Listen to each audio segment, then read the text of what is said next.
Chapitre 21. Pendant les exercices, j'avais remarqué 3 individus plutôt particuliers. 3 gaillards hirsutes, des forces de la nature.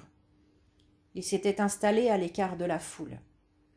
Et au lieu de murmurer, comme nous tous, ils avaient sorti qui un carnet, qui un cahier, qui une enveloppe et griffonnaient à perdre l'âme.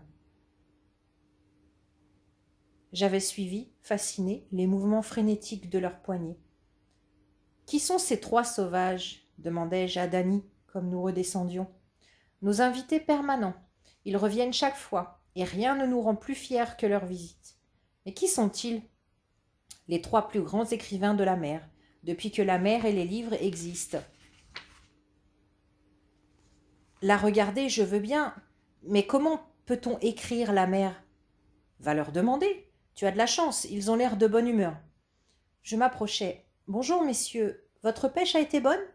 Ça, on peut le dire, cette baie du miroir est d'un généreux, je dirais même inépuisable. D'ailleurs, on va fêter ça. Et de la poche d'un vieux caban déchiré, l'un des hirsutes sortit une bouteille de rhum. Tu en veux, jeune fille ? Pourquoi pas ?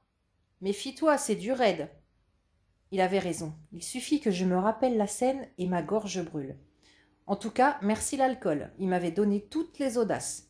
J'osais leur demander ce qu'ils avaient pêché ce jour-là. Oh, l'indiscrète, je dirais même l'impudente. Allez, pour une fois qu'une jeunesse s'intéresse à nous. Ils étaient soudain radoucis. Ils me regardaient presque tendrement. Moi, dit le premier, j'ai vu une baleine blanche. Ah bon ? Où était-elle ? Je n'ai rien aperçu qui fasse penser à une baleine. C'est mon métier de voir, jeune fille, ce que les autres ne voient pas. Moi, dit le deuxième, j'ai traversé le plus terrible des typhons. Un typhon ?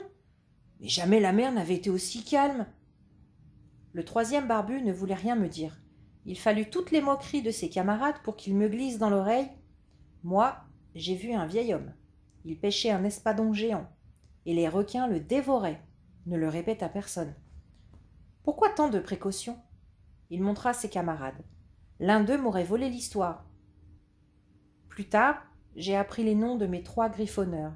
Qui croira qu'un certain jour de grande marée, dans l'île du Subjonctif, j'ai trinqué avec Herman Melville, Joseph Conrad et Ernest Hemingway.